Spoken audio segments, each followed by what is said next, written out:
La salle de conférence du ministère des Affaires étrangères a abrité la session extraordinaire de la revue à mi-parcours 2017 du Plan national de développement économique et social PNDS. À l'ordre du jour, établir le rapport de performance à mi-parcours 2017, examiner les tableaux de bord de suivi des investissements structurants et faire un clin d'œil sur les projets de décision pour une mise en œuvre réussie du PNDS. L'objectif de cette session extraordinaire est d'adopter des mesures en vue d'accélérer la mise en œuvre des projets d'investissement. Il faut noter qu'en dépit du contexte difficile qui a marqué sa mise en œuvre au cours du premier semestre de 2017, des acquis ont été enregistrés. Plusieurs réalisations ont été faites dans les différents secteurs d'activité. Les données partielles que j'ai pu obtenir à travers le secrétariat permanent du PNDS indiquent que le taux d'exécution physique est estimé à 46,5% et le taux d'exécution financière est estimé à 63,1%. sur la base d'un échantillon de 27 projets structurants que nous avons pu suivre. Alors, dans le domaine de la santé, le gouvernement a notamment poursuivi la politique de gratuité de soins et au profit des femmes enceintes et des enfants de moins de 5 ans, permettant au cours du premier semestre 2017 d'apporter des soins à plus de 8 419 000 enfants et femmes. En matière d'accès à l'eau potable et à l'assainissement, les activités menées ont permis de réaliser 500 forages neufs. Dans le secteur de l'énergie, les actions conduites visent l'accroissement de l'offre d'énergie avec la poursuite de la réalisation de centrales solaires photovoltaïques. L'entrée en production très bientôt de la centrale solaire des Actuli, qui a une capacité de 33 MW et dont les travaux sont d'ores et déjà achevés. Je voudrais également citer l'achèvement de la construction de la centrale solaire de Ziga 1, qui est entrée en production. Je voudrais également citer, en matière d'énergie, les signatures de contrats PPP avec des prestataires privés pour la mise en place d'unités de production et de distribution des composantes de l'énergie photovoltaïque de la centrale solaire de Zina, qui va produire 26 MW. Je voudrais également citer, en matière d'énergie, la réalisation prochaine de 5 centrales photovoltaïques d'une puissance égale à 68,2 MW dans la localité de Zano, à la Patte d'Oie, à Kodeni et sur le deuxième site des Actuli, et la liste n'est pas exhaustive. Au titre des difficultés rencontrées, outre le contexte sécuritaire et social difficile qui a pesé sur le processus budgétaire, les goulots d'étranglement se résument entre autres au retard dans la mise en place des instruments d'opérationnalisation, notamment les politiques sectorielles et les plans locaux de développement, à une appropriation insuffisante du PNDS, notamment sur la délimitation des périmètres de secteurs de planification. Aussi, au faible accompagnement des acteurs locaux, notamment la question de transfert effectif des ressources aux collectivités territoriales pour la mise en œuvre du PNDS. Ces éléments sont donc les sujets à décision pour le comité de pilotage en vue de donner un coup d'accélérateur à la mise en œuvre du PNDS.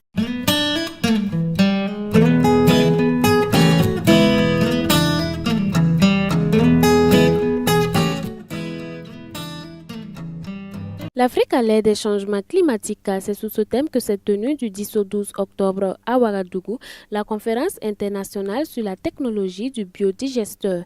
Les participants à la dite conférence ont réfléchi sur la mise en œuvre de la dissémination de la biodigestion dans la sous-région ouest africaine.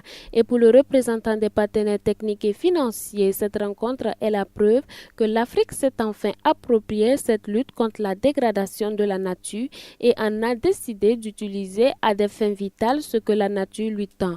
40 000 biodigesteurs pour le Burkina Faso, c'est le défi que le comité national en charge de ce programme se doit de relever d'ici 2020. Nous sommes satisfaits de la tenue de cette rencontre dans la mesure où tous les délégués des pays.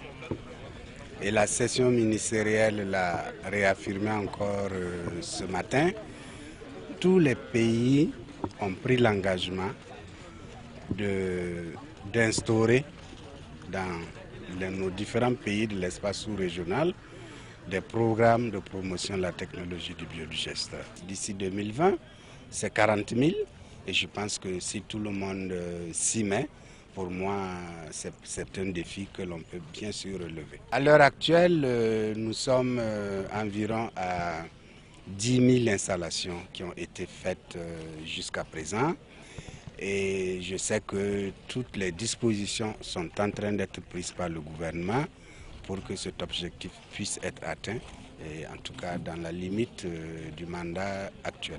Et le ministre en charge des ressources animales et halieutiques a de livrer la déclaration dite de Ouagadougou, laquelle déclaration fait office de conclusion et recommandation au terme de ces 72 heures de travaux.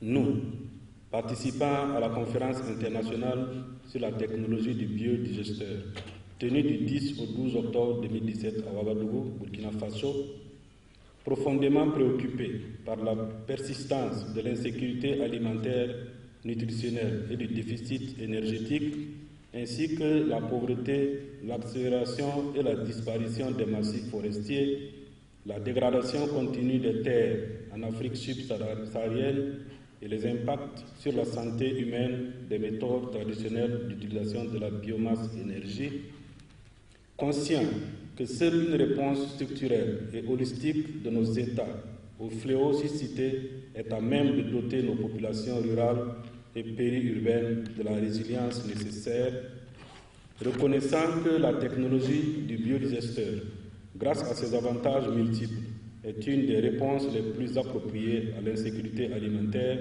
nutritionnelle et énergétique, et à la pauvreté, à la dégradation de l'environnement ainsi qu'à l'adaptation de l'agriculture aux effets des changements climatiques lorsque la dissémination de la technologie atteint une masse critique. Lançons un appel à nos États pour renforcer et mettre à l'échelle des résultats des programmes nationaux de biodigesteurs en cours d'exécution. Élaborer et mettre en œuvre des programmes nationaux de biodigesteurs d'ici à fin 2019 dans une approche basée sur la création d'un marché viable. Créer un environnement favorable à l'utilisation à grande échelle de la technologie du biodigesteur.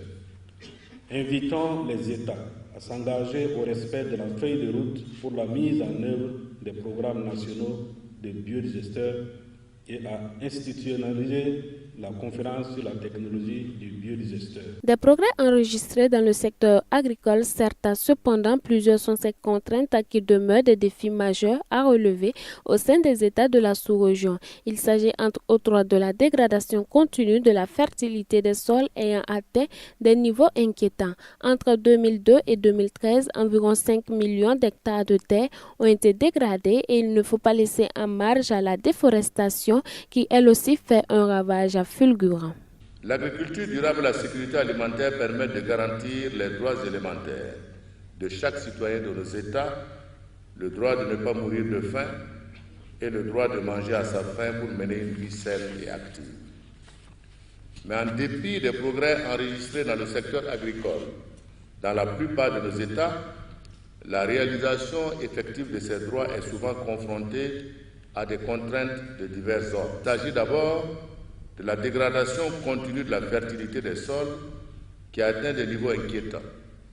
En effet, entre 2002 et 2013, les statistiques indiquent que 5 millions d'hectares de terre, soit 19% du territoire national burkinabé, ont été dégradés. Or, vous le savez tous, il nous est impossible de trouver de nouveaux sols. Il s'agit ensuite de la déforestation, qui, dans le cas du Burkina Faso, progresse de façon alarmante, à cause surtout des prélèvements pour les besoins en énergie des populations, alors que le couvert forestier représente seulement 14% de notre territoire national, contre une norme internationale de 30%.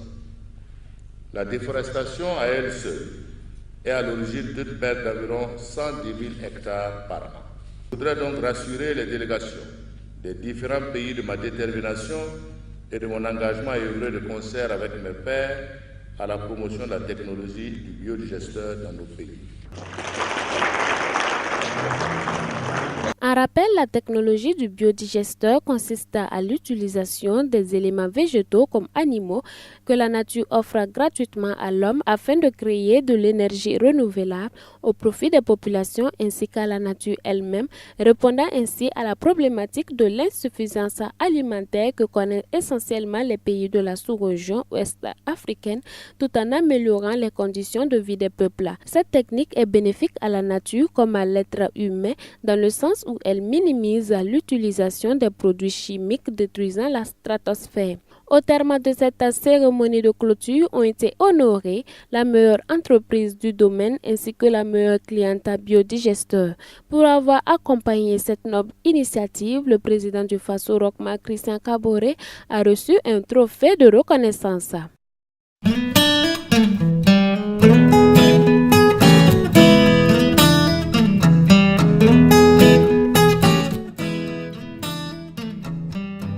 Coopération décentralisée et autonomisation des collectivités territoriales, c'est sous ce thème que se sont tenues les premières assises nationales sur la coopération décentralisée. Au thème des travaux, 3 protocoles d'accord ont été signés. Il s'agit essentiellement de l'intention de coopération décentralisée entre le département de l'Ouest en France, de l'ONG Saba et de la commune de Tiebélé au Burkina Faso.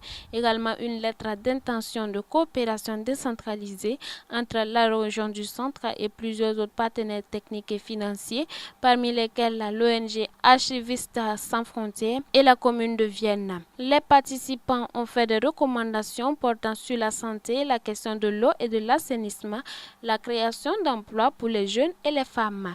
Et le président du Faso de répondre en ces termes. Nous avons opté pour le processus de décentralisation depuis 1991, le souci étant de rapprocher la démocratie et le développement des populations. Cela signifie que tous ceux qui exercent des missions dans ce contexte-là ont des rôles importants à jouer. Parce que, d'une part, nous devons faire en sorte d'impliquer nos populations dans les processus de développement et dans le processus de démocratie également de notre pays. Nous devons avoir également de la redevabilité sur les actions que nous menons. Et nous devons enfin faire en sorte que dans notre activité, nous ayons un devoir de transparence. J'ai suivi avec beaucoup d'attention les recommandations des différentes tables rondes qui se sont tenues. Et je voudrais vous assurer que le gouvernement prendra toutes les dispositions pour que les recommandations pertinentes qui y sont contenues soient mises en application. Faut noter que pour ce qui devrait être des assises nationales, cela semblerait être des assises internationales, car les participants sont venus de l'Afrique, mais aussi des autres continents. Au niveau des assises, à la fois, il y a des choses, j'allais dire, très intéressantes suivant les tables rondes, avec des propositions finales. Et puis c'est vrai, dans d'autres domaines, on reste un peu sur notre faim, ce qui est normal. Par exemple, toute la réflexion sur l'évolution, ce qui n'est pas notre cas pour nous, mais des comités de jumelage. Est-ce que doit être aujourd'hui un comité de jumelage, ses fonctions et tout? Il faudrait beaucoup plus de temps pour le travailler.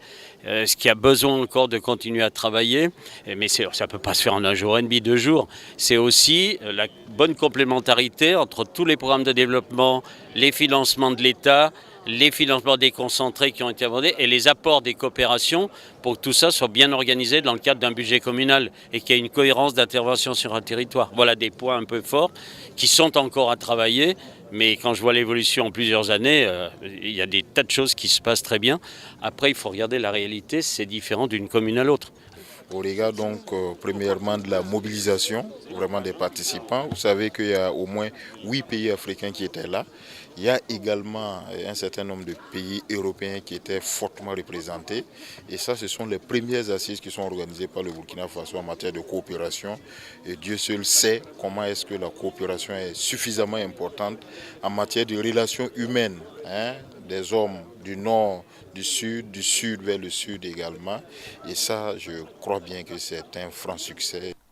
À l'occasion, un village des collectivités territoriales a été initié. Le président du Faso, avant de prendre congé de ses responsables de communes, de régions et de provinces, y a fait un tour où des produits de plusieurs localités du Burkina Faso, mais aussi de plusieurs autres pays, ont été exposés.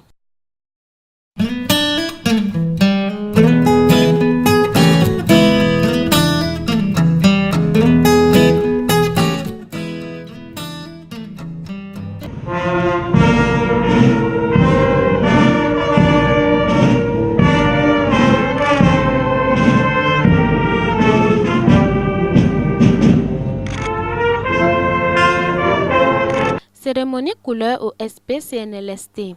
Ce lundi matin s'est tenue la cérémonie solennelle de la rentrée administrative 2017-2018 du personnel du Centre national de lutte contre le sida et les infections sexuellement transmissibles, lequel centre est placé sous la tutelle de la présidence du Faso. Le chef de l'État, représenté par son haut représentant Chérif Fassi, a relevé l'importance que revêt cette cérémonie. En outre, il a invité le personnel à plus d'abnégation, d'intégrité en vue de réussir la mission qui leur est assignée.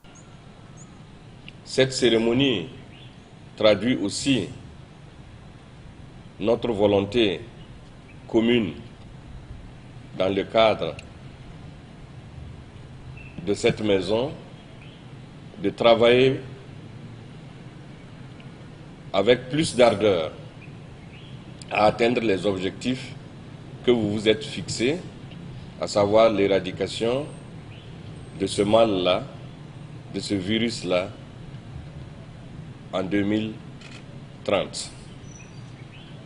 Certes, ce n'est pas un travail facile, mais je pense que l'un dans l'autre, si chacun joue sa partition avec honnêteté, avec beaucoup de courage, nous pourrons atteindre cet objectif-là. Cette cérémonie aussi magnifie ou souligne fortement l'attachement du président du Faso par rapport au renouveau démocratique. Ce renouveau démocratique concerne chacune et chacun des Burkinabés que nous sommes. Savoir que ce pays, nous le construirons ensemble, ou nous le détruirons, ou cela sera détruit avec nous. Donc cela interpelle aussi la conscience de tout un chacun pour qu'au-delà de nos égos, au-delà de nos sensibilités diverses ou plurielles, l'essentiel, c'est d'abord et toujours la patrie. Pour le secrétaire permanent du CNLST, 3 défis majeurs attendent d'être relevés par son équipe. Première activité la plus importante pour nous, c'est le dépistage sérologique des personnes. Nous devrons faire en sorte que le maximum de personnes puissent connaître son statut. Parce que à l'heure actuelle, nous avons engagé d'ici 2020 que 90% des personnes infectées connaissent leur statut. Si nous n'accélérons pas, si nous ne mettons pas cette activité en priorité, nous ne pouvons pas atteindre les autres objectifs. La deuxième activité qui va relancer cette année, c'est faire en sorte que tous ceux qui sont dans nos files actives et qui ne sont pas encore sous traitement soient mis sous traitement. Parce que nous ne voulons plus que quelqu'un attende un traitement. Donc nous avons suffisamment d'ARV maintenant pour que tous ceux qui étaient en attente de traitement soient mis sous traitement. Et la troisième priorité d'ici la fin de l'année, c'est que nous puissions déclarer l'élimination de la transmission mère-enfant du virus du sida. Le slogan pour 2030, ce n'est pas de nouvelles infections liées au VIH. Donc, pour éviter les nouvelles infections, ce n'est pas le traitement, c'est le comportement des uns et des autres. Renforcer la cohésion du personnel pour une coordination efficace des interventions de la réponse nationale au VIH, au SIDA et aux IST, c'est sous ce signe qu'est placée cette rentrée solennelle. Bon courage au personnel et rendez-vous en 2030 pour une éradication totale du VIH-SIDA.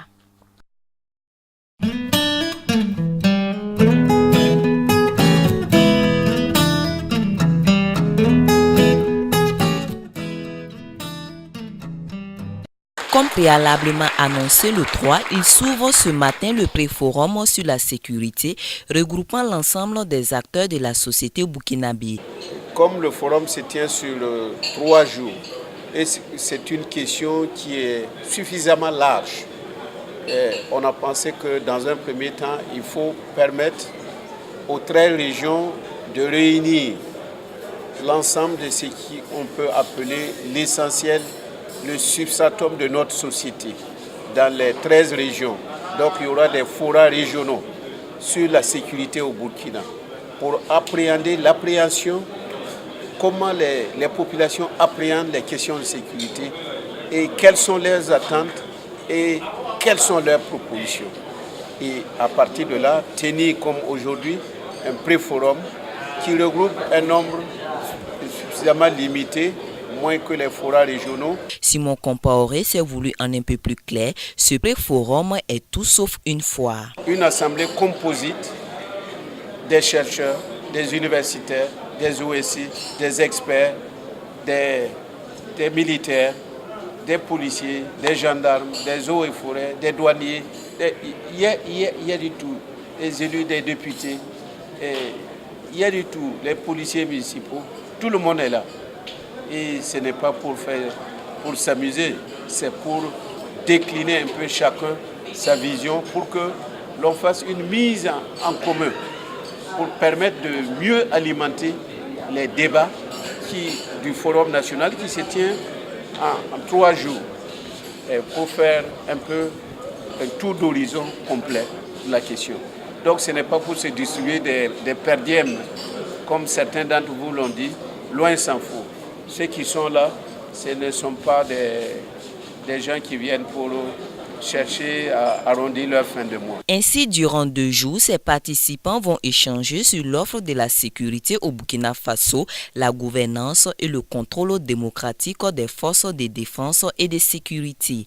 Les conclusions de leurs travaux seront soumises lors du forum qui, en rappel, est prévu se tenir du 24 au 26 octobre 2017 sous le thème « Garantir la paix et la sécurité pour un développement durable au Burkina Faso, la nécessité d'une réforme du secteur de la sécurité.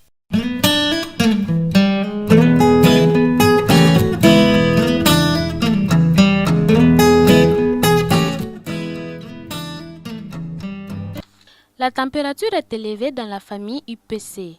Le parti de l'Union pour le progrès et le changement tire la sonnette d'alarme, cette fois-ci pas directement contre le parti au pouvoir, mais contre quelques-uns de ses propres membres qui sembleraient être affiliés à la majorité. Le bureau national de l'UPC, avec à sa tête le président Zéphérine Diabré, a donné une conférence de presse ce lundi en vue de faire le point de la situation qui prévaut actuellement au sein de son parti. Selon Zéphérine, il n'y a jamais existé de groupe parlementaire UPC Renouveau démocratique, contrairement aux informations lui parvenant. Environ 13 députés et plusieurs autres militants auraient démissionné du parti de façon anarchique. Selon ces démissionnaires, il n'y a pas une vraie démocratie au sein du parti et une inégalité dans le traitement des députés justifierait le fait qu'ils aient levé l'ancre. Et le président du parti, soutenu par ses camarades militants sortis nombreux, de demander à ses démissionnaires un retour de leur mandat à l'Assemblée nationale. Semblerait que c'est un groupe envoyé par le parti au pouvoir depuis les élections législatives avec pour mission première la déstabilisation de l'UPC. Cependant, le parti dit tendre la main de réconciliation à ce groupuscule qui lui aussi, à son tour, dit tendre une main au parti pour quelques réconciliations possibles. Un langage de sourds, la question reste posée. Zéphérin Diabré, qui se dit père de famille, espère que ses enfants reviendront à la maison. Au cas contraire, Papa Zepha et le reste de la famille disent être prêts à engager d'autres actions afin de contraindre Lonachal Ouattara et ses collègues démissionnaires à leur remettre le mandat que les militants UPC leur ont confié à l'Assemblée nationale. Les démissionnaires accusent la direction du parti de manque d'équité dans le traitement des députés. Ça fait rire et sourire. Hein? D'abord, dans le groupe des démissionnaires, là, il y a 3 membres de la direction. Il y a 3 membres de la direction, 2 vice-présidents et un président du groupe parlementaire. Et eux, ils participent à toutes les réunions hebdomadaires que l'on a avec le président pour discuter des questions de la vie du parti. Quand on parle de privilégiés, il va falloir après regarder la liste des privilèges là, que les uns et les autres ont. Mais même au-delà de ça, j'aime dire souvent, quand on fait la politique là, bon, nous qui sommes devant, par exemple je ne suis pas député, mais quand on est député, maire, on peut penser que c'est dur. Mais les militants qui sont à la base là, qui se battent matin, midi, soir là, et ils gagnent quoi dedans? Ou bien, pourtant c'est leur travail là qui fait que les gens vont à l'Assemblée nationale. Est-ce qu'on devient député tout seul?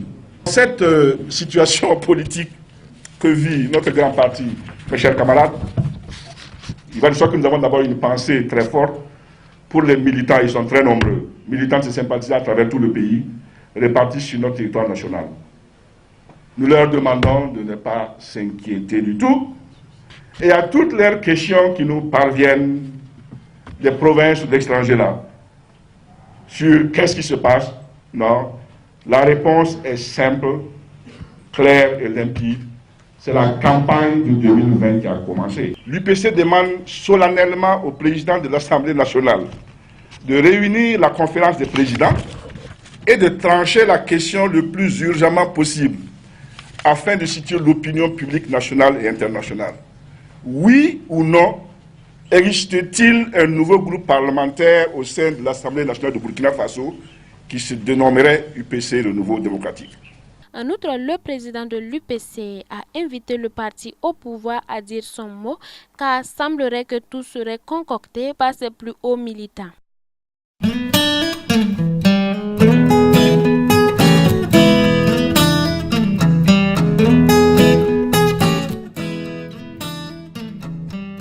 Le refifi au sein du parti de l'Union pour le progrès et le changement ne semble pas s'apaiser.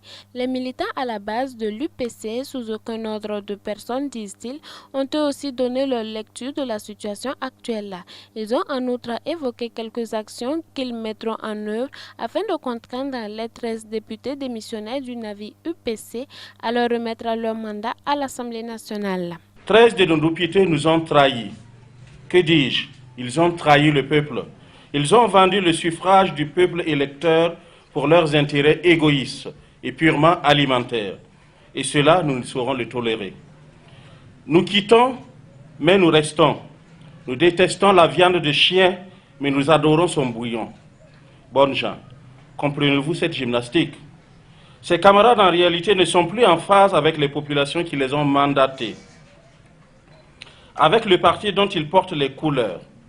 Mais pour ne pas perdre leurs avantages, émoluments, voitures de fonction, missions grassement payées et privilèges divers, ils veulent nous divertir en disant qu'ils sont du parti. Nous ne sommes pas dupes. Si les Burkinabés ne veulent plus dans l'avenir des députés renégats, des députés traîtres, des députés aux intestins fragiles, des déshonorables députés, c'est maintenant qu'ils doivent agir. Militants à la base, nous ne voulons plus de négociations. C'est terminé. Une marche pacifique est donc prévue pour ce jeudi 12 octobre, un itinéraire allant du pont Kadiogo dès 7h du matin à l'Assemblée nationale où des messages seront livrés aux chefs des lieux. Le même jour, devant les hauts commissariats des provinces concernées, les militants à la base de ces localités remettront des lettres destinées à qui de droit. En outre, un aspect des activités prévues a intrigué les hommes de médias venus à cette conférence de presse. Les militants à la base prévoiront des visites inopinées aux députés démissionnaires qu'ils qualifient de traîtres. Alors, ces visites inopinées sont dans ce sens et nous avons bien précisé des visites inopinées d'ordre pacifique. Je ne pense pas que faire une manifestation devant la cour d'un honorable puisse être qualifié donc de violence sur cet honorable-là. Effectivement, on a entendu certains honorables dire que femmes et enfants ont été séquestrés. Je ne sais pas ce que ça veut dire séquestrés. Peut-être qu'on ne parle pas le même langage. Comme nous ne sommes peut-être pas du même milieu, nous ne parlons pas le même français. Mais le fait que des gens se retrouvent dans la rue, sur la voie publique, en train de manifester, vous livrer un message, je ne pense pas que ces militants aient refusé aux membres de cette famille-là de sortir ou de rentrer et de vaquer à leurs occupations. Je crois que pour certains même, les gens sont sortis, en tout cas une délégation de la famille est sortie, ils ont reçu le message sans qu'aucune violence n'ait été faite. Donc à ce niveau, je crois que quand nous parlons de visites inopinées, c'est toujours dans ce cadre-là. Dans le cadre donc de leur dire notre désapprobation et de leur réclamer le mandat. Une négociation avec ces 13 démissionnaires. Nous allons récupérer les mandats parce que c'est ce que les militants demandent. Faille que faille, nous allons les récupérer. Le dénouement de l'affaire UPC est-il pour un horizon lointain? Suivons le cours des événements.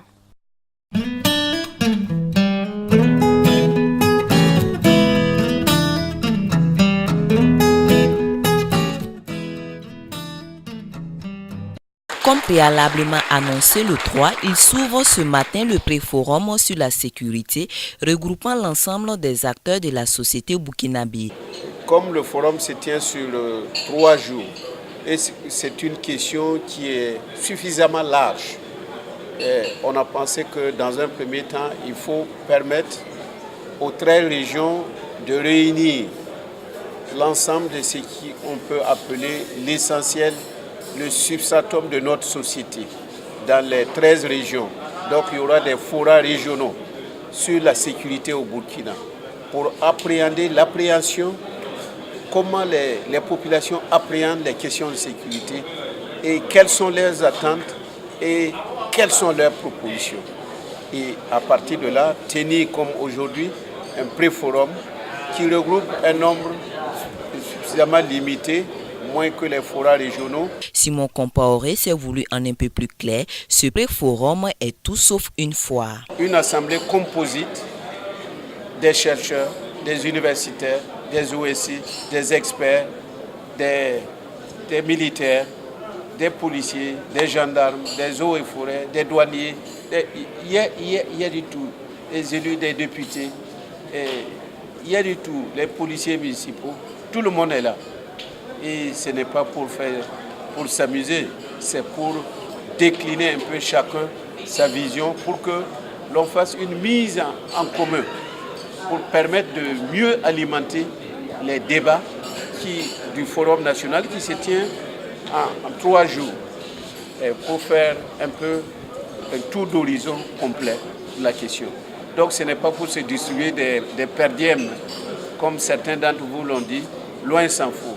Ceux qui sont là, ce ne sont pas des gens qui viennent pour chercher à arrondir leur fin de mois. Ainsi, durant 2 jours, ces participants vont échanger sur l'offre de la sécurité au Burkina Faso, la gouvernance et le contrôle démocratique des forces de défense et de sécurité. Les conclusions de leurs travaux seront soumises lors du forum qui, en rappel, est prévu se tenir du 24 au 26 octobre 2017 sous le thème « Garantir la paix et la sécurité pour un développement durable au Burkina Faso, la nécessité d'une réforme du secteur de la sécurité. »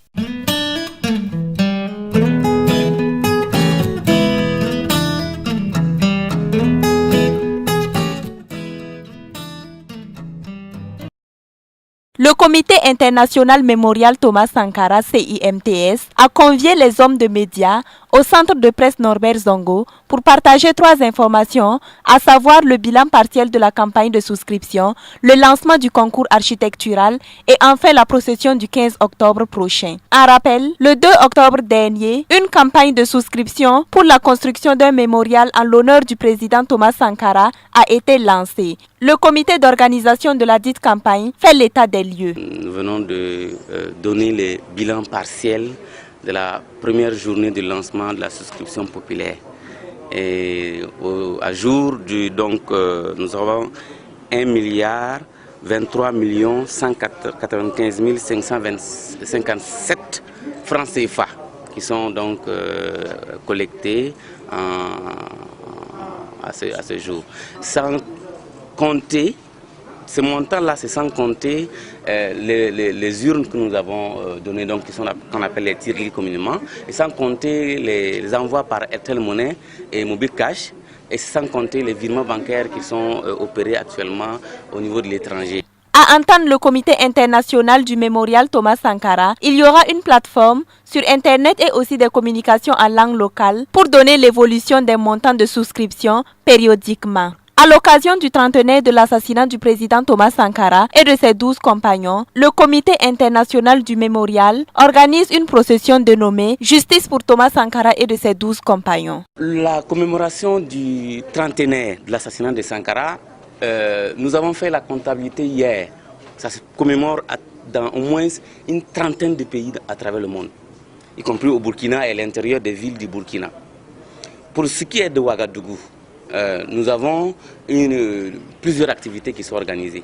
Une des premières activités, très tôt le matin à 8 h, c'est une procession que nous demandons à toutes les personnes assoiffées de justice.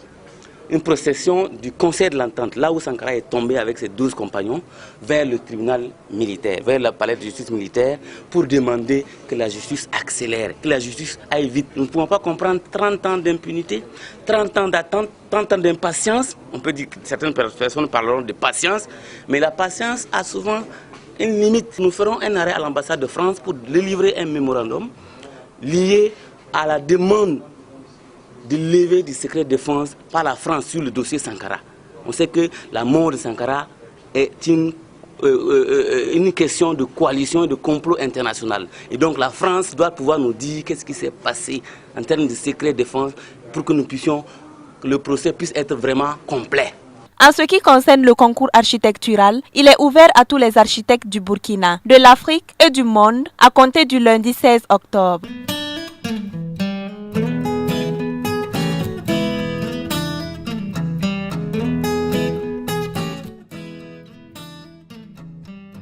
Afin de permettre au respect de la loi portant interdiction de la production, de l'importation, de la commercialisation et de la distribution des emballages et sachets plastiques non biodégradables, voté en 2014 au Burkina Faso, le ministère en charge de l'environnement a procédé à une opération spéciale de contrôle dans les deux grandes villes du Burkina, à savoir Ouagadougou et Bobo-Dioulasso. Je crois que, comme vous l'avez dit, la question du péril plastique est transversale, puisque l'action du gouvernement est transversale et le ministère de l'Environnement est un ministère transversal. C'est pour dire tout simplement, le ministère de l'Environnement qui est en charge de la mise en œuvre de la loi 017,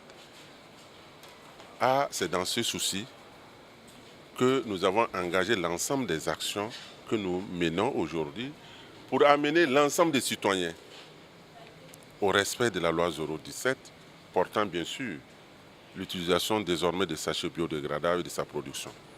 Aujourd'hui, vous savez, au niveau du gouvernement, nous demandons même à l'ensemble des départements ministériels que l'exemple soit donné au niveau de chaque département. Et vous avez vu devant notre porte, il y a des bacs à ordures et même nous avons dit une note pour dire, même les visiteurs, même nous-mêmes acteurs directs du ministère de l'Environnement, nous ne devons pas rentrer au ministère avec un sachet non biodégradable.